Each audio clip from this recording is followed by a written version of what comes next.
On a gorgeous day, a $1 billion view behind us with a really ambitious program, and we want to welcome our Assistant Secretary here, who is the person of the hour. Exciting day, all things port. For the last few years, a lot has been going on at the port, and we want to focus today on some of the specialness that is happening here. So you have a number of speakers. We're going to go through the program here from our Executive Director, the Assistant Secretary, Congressman Menendez, and some local officials, and then we're going to hear from Bethann Rooney, who has been the czar of our ports, doing amazing things. Mr. Secretary, I do want to say that I know Joe Seaboat out there. Joe, thank you very much for the years of collaboration. You've been an amazing partner to us at the Port Authority. You've made things work very well. I know sometimes people want to say how government doesn't work. You show us the very best of how government works. Thank you very much to you and your squad, Joe. Thank you. Hats off. Speaking of how things work, we've got a very special executive director who I've worked with as my partner here at the Port Authority, Rick Cotton, who has taken a special interest in the port. And since COVID, this has been a special place. It's been a challenging place. And people across this country have realized just how important the lifeline and lifeblood of the port is. So Rick Cotton is going to talk about what we're doing and what our vision is and our collaboration with the Army Corps and the Army. Rick?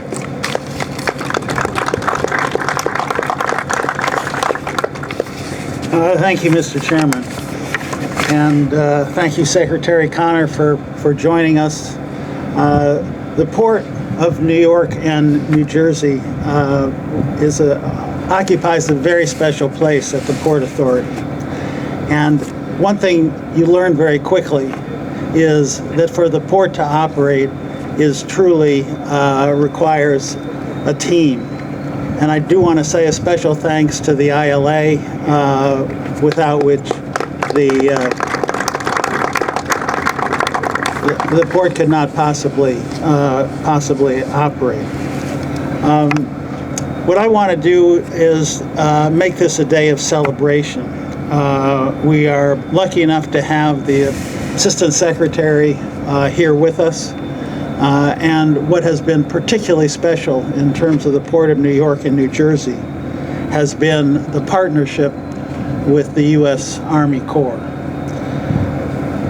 So we're here to celebrate what we've done at the Port of New York and New Jersey, but in large part it is through the long-standing relationship with the Army Corps of Engineers and to look ahead to the future. The port, from our point of view, has a really storied relationship with the Army Corps.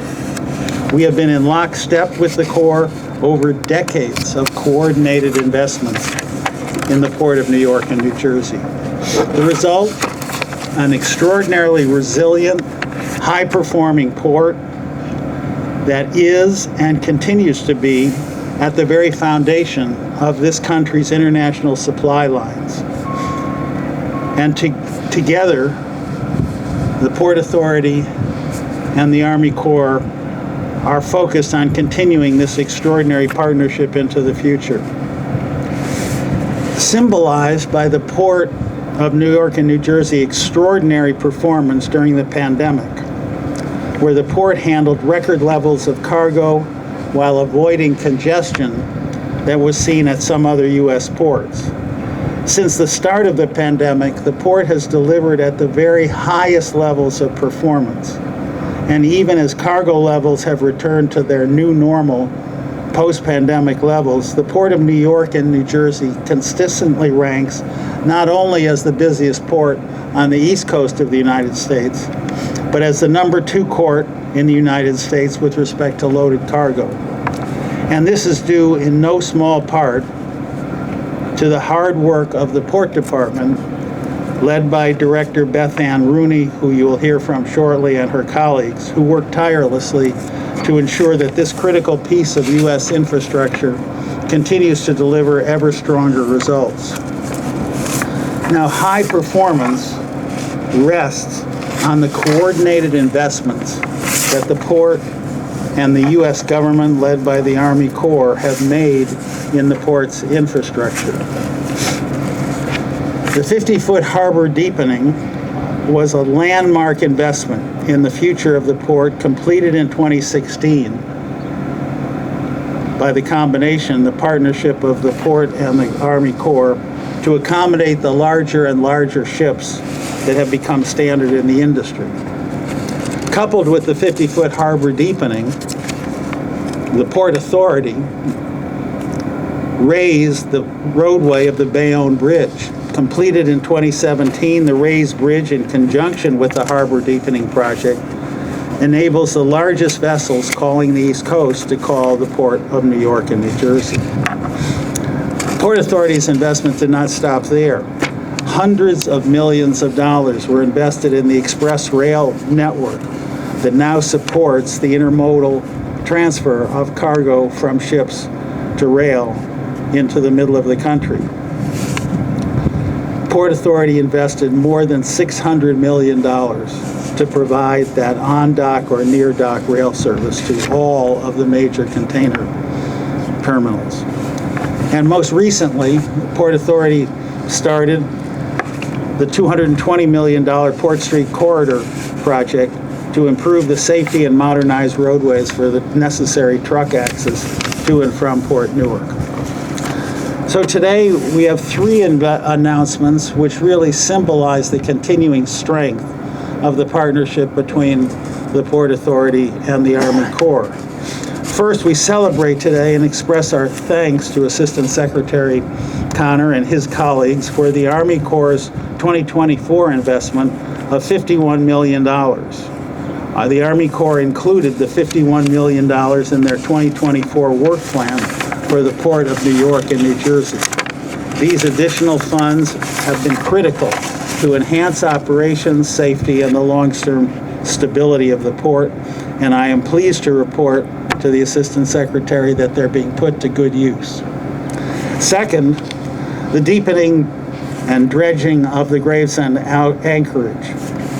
This project to deepen the anchorage from 47 to 50 feet was signed in 2023 and is due to be completed in 2025, a very rapid timetable. The Gravesend anchorage is a critical component of our strategy at the port, and we're pleased to be able to announce that this project is moving ahead on schedule, and we look forward to its completion next year. Thank you, Mr. Secretary. Third, we are also pleased, looking forward, to announce that we have begun planning. We have signed an agreement to begin planning for the future, to maintain the port's growth, to serve the needs of the future, by signing a pre-construction engineering and design agreement for a 55-foot harbor deepening project, a project that will target its completion in the next decade or decade and a half. This has been a key point of the collaborative relationship between the Port Authority, and the Army Corps. Ships around the world are getting bigger and bigger. This major project will ensure that the federal government and the port put the needed funding in place, but we start the planning process moving forward with today's signing. Overall, these collective investments by the Army Corps and by the Port Authority support over 563,000 regional jobs and $15 billion in federal, state, and local tax revenues. So looking forward, thanks to all of you for joining us this morning to celebrate the ongoing relationship of the Port Authority and the Army Corps. We look forward to continuing our strong relationship with the Army Corps to ensure future strong performance and keep the Port of New York and New Jersey a well-functioning, modern, and leading player in the U.S. supply chain. Thank you very much. Thank you, Rick. Now, Mr. Secretary, you've never had this much fun at Wilmer Hale, right? Never. Never. In his private practice. So for those that don't know, the Assistant Secretary has had a very long, storied, amazing history, both in corporate and with the federal government, Department of Reclamation, Department of Interior, and your current position. Much appreciate you coming here. It is a big deal for us to have you and receive you. It's not because you're bearing checks of $200 million, but that's part of it. But I think to come here with your group to signify how important this project is and how important this port is to not only New Jersey, New York, this whole region, and this country. So please welcome the person of the hour, Assistant Secretary Mike O'Connor. Thank you very much for the kind introduction. It's an honor to be here with all of you, our partners and collaborators at the Port Authority, local elected leaders, congressman, mayor. It's just, it's an honor to be here, but it's also a pleasure to be here because it's always fun to celebrate progress, ambition, innovation, and collaboration. And we've all got great supply here and the work we're doing, not just here at the port, but the work we're doing in this whole region. I want to talk a little bit about that, but as I mentioned, it starts with the port of New York and New Jersey, the Port Authority, who are great partners and give us that foundational collaboration we need to do a lot of great work in the region overall. The states of New York and New Jersey, we're partnering with them on many projects, and of course the local support, the municipalities, that's who we're trying to benefit immediately as well as nationally overall. And getting to that national approach, in the Army Civil Works program with the Army Corps of Engineers, we always try and achieve three things with our investments. We're trying to strengthen the economy. We're trying to protect people and property in the work that we do. And of course, we want to improve and restore the environment. This project, the Harbor Deepening Channel Improvement Project that we're talking about today, the 55-foot deepening, the Anchorage project that's moving forward, as well as a couple of other things going on in the region, we're accomplishing that all here. And whether it's the great work and progress we're making in this region, or whether it's the great outstanding weather, which makes me think I should be spending more time here, because it's always like that, I've been assured. It's all great. Let me talk a little bit about this particular project that the chairman mentioned and the executive director mentioned, which is the Harbor Deepening Channel Improvement and the Anchorages project, because both are moving forward expeditiously now in the work that we have to do. As a threshold matter, I'm very lucky and fortunate to be working in this position for the President of the United States, President Biden. And from that standpoint, he has strongly been supportive of the navigation portfolio, the work we do to strengthen supply chains in this country. And he greatly values the Army Corps of Engineers. Just yesterday, the Chief of Engineers was in his office with the Admiral for the Coast Guard, briefing him on the work that we're doing in Baltimore in response to the Francis Scott Key Bridge collapse there. That's how closely the President's monitoring. That's how deep he understands the importance of our ports and harbors overall. Over the last 4 years, we've invested over $6 billion, or about $6 billion, in new construction activity in our navigation program. That's ports and harbors, deepening, expanding, that work that we do, our inland waterway system. The President recognizes and has helped facilitate this level of investment. $4 billion of that was in the bipartisan infrastructure law. We've probably invested another $6 billion in the increased O&M funding, maintenance funding to keep these facilities moving and carrying the capacity that we need, even as we build new capacity into these projects. In addition, as been alluded to, we finally got this new program going, donor and energy transfer ports. These are our largest ports. These are ports that bring in nationally so much commerce, bring so much robust economic activity that benefits our national economy. So finally, we are not just doing our work in our federal channel to keep these ports open and flowing.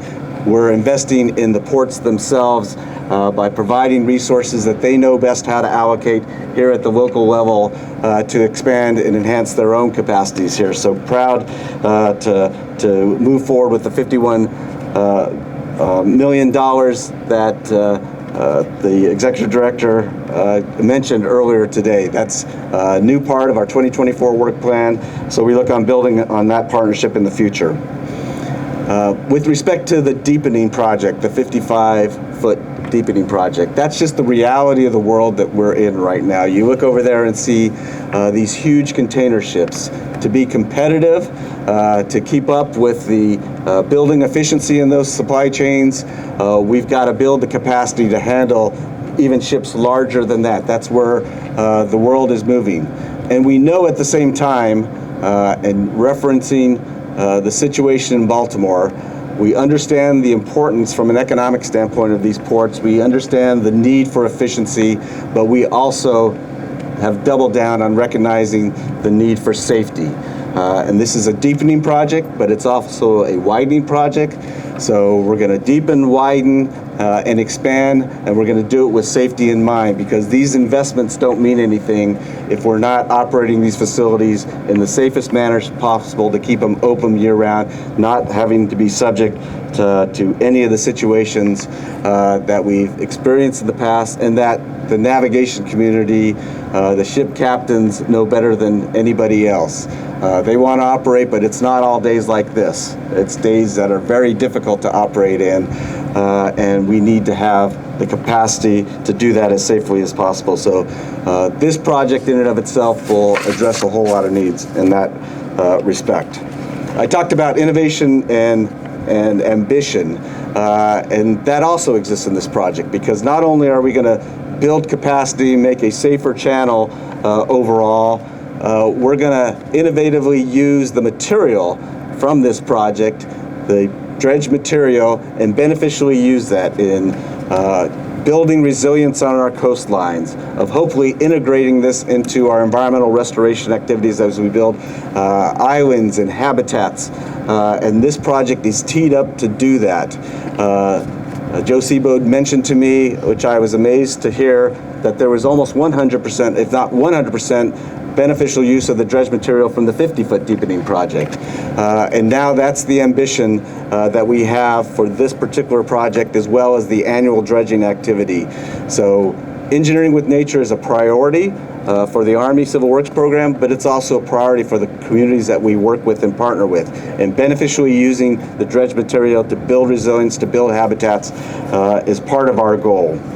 In addition, I want to mention that one of the President's other passions is environmental justice. And we have a great partnership and collaboration here with the port, and mostly I'm just referring to the activities of the report with green infrastructure, with renewable energy activity, with caring about the communities that reside around this port. We know a lot of good activity is going on with the Port Authority. We want to be your partners and supporters of that effort. And that's leadership that you're demonstrating here at the local level that we want to be supportive of, and we want to take and use as examples with the work we do in other ports across the nation. Finally, I would just mention, beyond just the port, there is an incredible vision that exists in this particular region of 16 million people.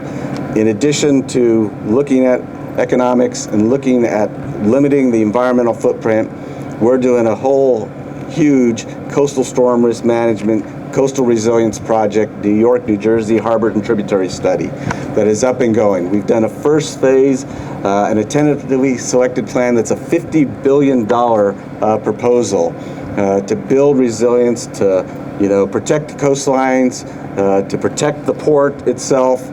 This is a massive collaboration across the two states in this region, but we know that $50 billion proposal didn't quite address all of the community's interests and needs. And from that standpoint, we're continuing to, sharpen our pencils, work collaboratively with all the different stakeholders, and committed to moving forward with that study and building more public support in the work that we do there. And then finally, I will just mention the estuary behind me is been designated an estuary of national significance, and that doesn't do it justice. It's a treasure, and we've used this estuary to build all this infrastructure, to build this economy, and now we're reinvesting in that environment in and of itself with the Hudson Raritan Aquatic Ecosystem Restoration Program. It's a $500 to $700 million program, 20 sites that we're looking at doing restoration work. We've invested bipartisan infrastructure law money in one of the projects, and we're moving forward. And I'll just say, overall, once again, coming into this job about 5 years ago, the Army Corps of Engineers was investing $200 million a year in aquatic ecosystem restoration. This last budget that we propose is $1.2 billion in aquatic ecosystem restoration. And another, it's worth noting because the work we're doing here in this estuary, that $500 to $700 million, that's just like 1 year that we invest in the Everglades. So there should be room to move some of that money up here in future budget cycles and get the work done from an environmental perspective that we need to do. So I've gone on a little long, but it wasn't the 40 minutes that I threatened the chairman with. But I will just say, I had an old boss that said, progress moves at the speed of trust. And what I've learned this morning is there's a lot of trust with the partnerships that we have here, built on past successes, future plans. I have no doubt that we'll all be back here for groundbreakings and the best thing of all, ribbon cuttings. So I appreciate that. Thanks. Thank you so much. Thank you, Mr. Secretary. He's going to reserve his other 24 minutes for a Q&A with the press after this. Thank you. The Secretary talks about partnerships and collaboration. Well, the next speaker is someone who's been a partner of ours, who's been part of the Port Authority family as a commissioner, who's a friend of ours. We don't have to educate him what this port means. And when you talk about that $500 million or $1.2 billion in funding, we know we can rely upon Congressman Menendez to help us with that funding. Please welcome our Congressman, Rob Menendez. Well, good morning. It's great to be here. My love of the port actually started when I was in law school.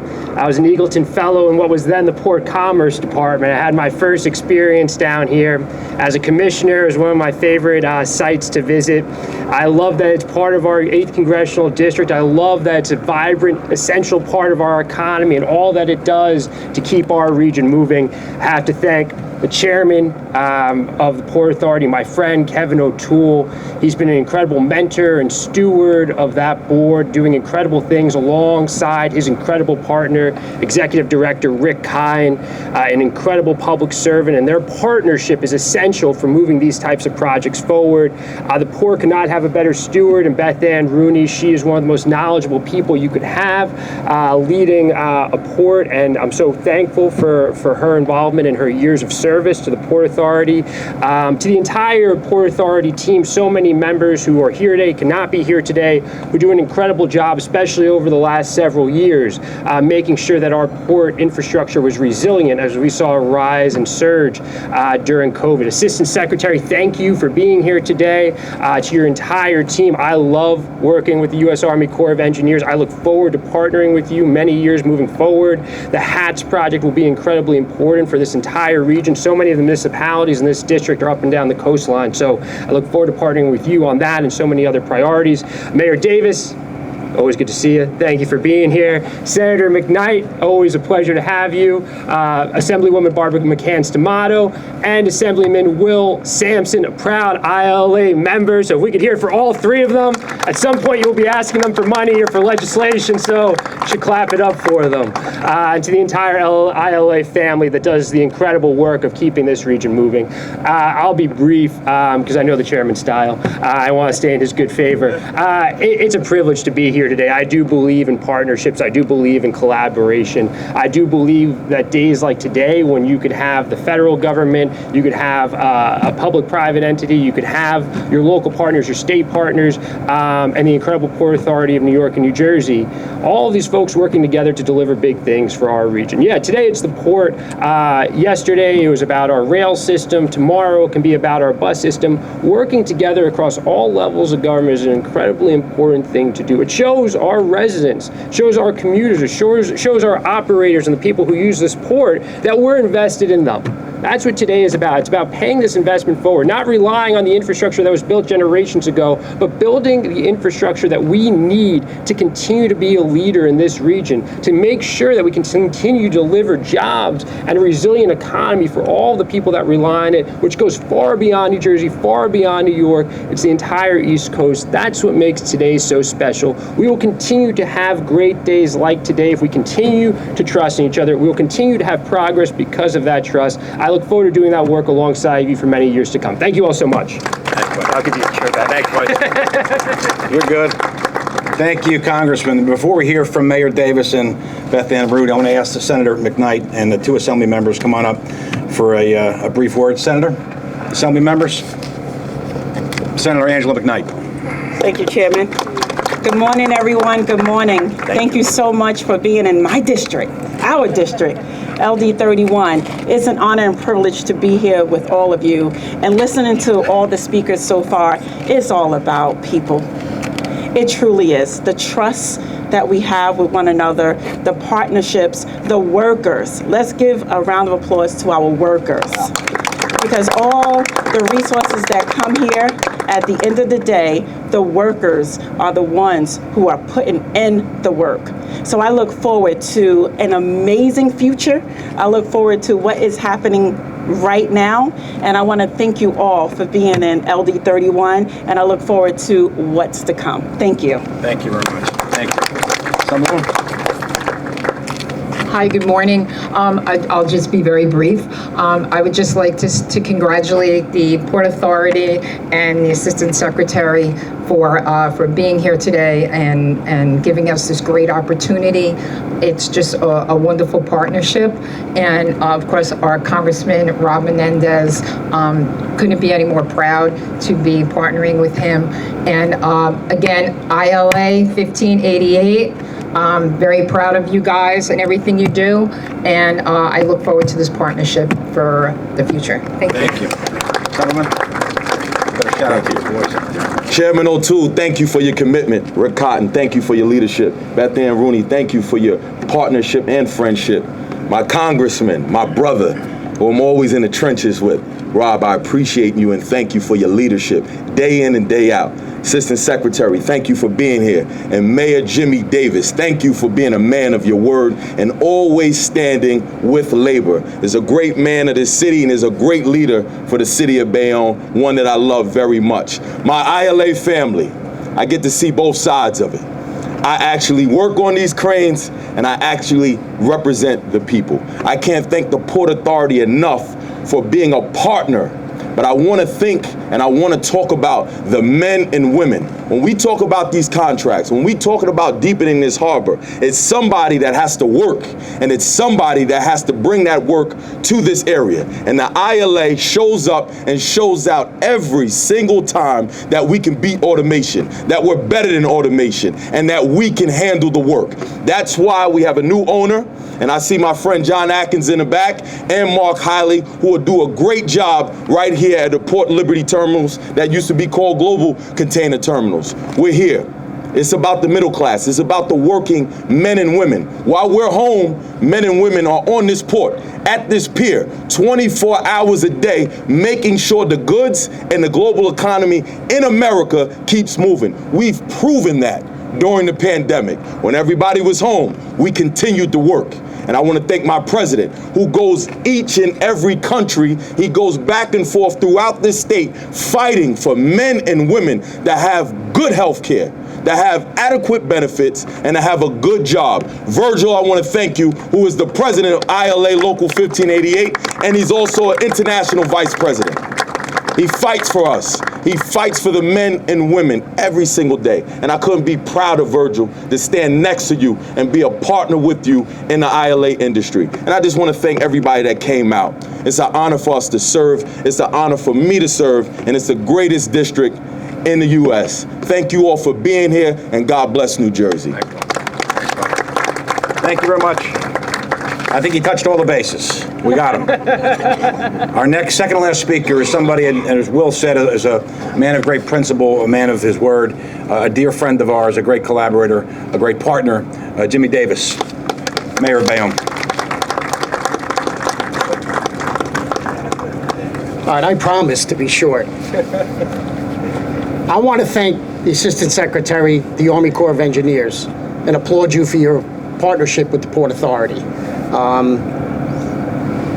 Commissioner O'Toole, I became mayor 10 years ago, and I was always told that dealing with the Port Authority is probably the most difficult thing you will ever do in your life. And I'm here to tell you 10 years later, that is not true. I have worked side by side with them. And it all started, as soon as I became mayor, was with the raising of the bridge project. And we worked side by side. Prior to that, the deepening of the channel was already in process when I live right there where it impacted my house. I saw everything that was going on. But what people don't realize is that the Port Authority is always looking to innovate. And they're always looking 25 to 50 years down the road. Because if we don't look 25 years to 50 years down the road, we're doing a disservice to our children, to the future of our country. And that's all the men and women in the background. That's Virgil and the ILA. That's all the jobs that surround this whole area because of these ports, because of these bridges, because of these roadways and waterways. And that's our job. That's my job as a mayor, is to look 25 years down the road. Last night we had a meeting about the Turnpike Bridge, making it 4 lanes going east, 4 lanes going west. Progress. That is what's needed. And someone's looking 25 years down the road. Yet we have people fighting us on it and telling us, no, we only want 2 lanes. We don't need a bigger bridge. It's only going to bring more cars. No, it brings more jobs. And that's what our job is. We can't build for today. We have to think about the future and keep moving forward because we owe it to our children. So thank you all for being a part of this, and thank you for doing this job. Thank you, Mayor. You know, Port Authority's got some really special people, 8,000 employees. Some are here today, some working directly for the port. This is their life mission. They just don't come to the port for a year or two. They come here for a lifetime. And the leader of the port has been here for almost going into her 4th decade. Is that fair? Wow. Yes. She is our star. She's amazing. I can't say enough superlatives about Bethann Rooney. She is amazing. She has kept the vision going, the port going during the darkest days during COVID. She would always bring us hope and talk about what we had to do. We had to keep this thing going. We couldn't keep the ships too far at bay, a day, 2. She's 24/7. She represents the very best of the Port Authority employees. Please welcome our director and our super staffer and our super leader, Bethann Rooney.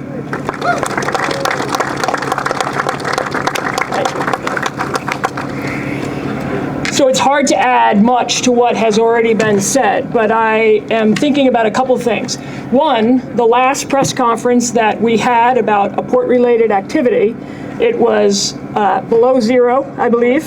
We had heaters under our chairs and hand warmers, portable hand warmers in our shoes and gloves. This is a far better environment than the last time, but you know, that project that we broke ground on that day is making tremendous progress, but I much prefer this environment. There's been a lot of talk about partnership. The mayor just talked about building for the future, and that's exactly what we're doing here. When you look at the activity, and Rick talked through the numbers about what we are currently doing, that volume that we did in 2022 was a look ahead at what we expect to do normally in normal conditions in 2030. So we have to use the time that we have now to prepare for the future. We've gotten a glimpse into what the future is, and we need to be ready for it. We also have done our Port Master Plan 2050. We're preparing for what we need to do to handle the volume, to serve the population in 2050. We're going to double, if not triple, our container volume, our car volume, our cruise ship passengers within that 2050 time window. So we're preparing now through our partnerships with the Army Corps of Engineers to not only handle the larger ships that will bring that cargo and those passengers, but for additional vessels, and to have the efficiency within the channels so that we increase safety, we increase efficiency, we increase capacity to handle that future demand. 1/3 of the nation's population depends on what we bring in and out of the Port of New York and New Jersey. 1/3 of the nation's population. It's huge. It's huge. No other port can compare, to what we do. Mr. Secretary spoke about the Harbor Maintenance Trust Fund and the donor and energy ports. That is a big move for ports around the country who are contributing to the harbor maintenance tax. I want to tell you that we're going to use those funds wisely. We are greatly appreciative for your work within the Army Corps and for the support of the delegation around the country to twist your arm, I think, to getting those into the 2024 work plan. With that money, we're going to be doing additional berth maintenance dredging, and we're going to be able to do more than what we normally would do within the Port Authority, contract cycles and contract funding. But more importantly, we're going to be able to begin the studies and the design work and early engineering on replacing some of our wharf infrastructure that is 60, 70 years old. So the ability to reinvest the money that our customers have paid into the trust fund is incredibly important to the Port Authority, and we look forward to partnering with the Army Corps on that. And finally, with regards to partnership, having been here, not quite 4 decades, but approaching that, a number of the folks in the Army Corps have been here for just as long, if not longer, and we truly have an incredible partnership with the Army Corps district here in New York, the division that's covering the Northeast, and we couldn't do it without the partnerships that we have. Through those partnerships, we've been able to be creative, we've been able to be innovative, we've been able to reduce project times, reduce project costs, and I look forward to building this additional capacity with our friends and partners in the Army Corps, and we really appreciate your support, Mr. Secretary. Thank you. Thank you. Beth, I don't know if you heard the Secretary, no arm twisting is necessary. He's in a very good place. That concludes our program. Again, special thanks to the Army Corps folks. Appreciate it very much what you do.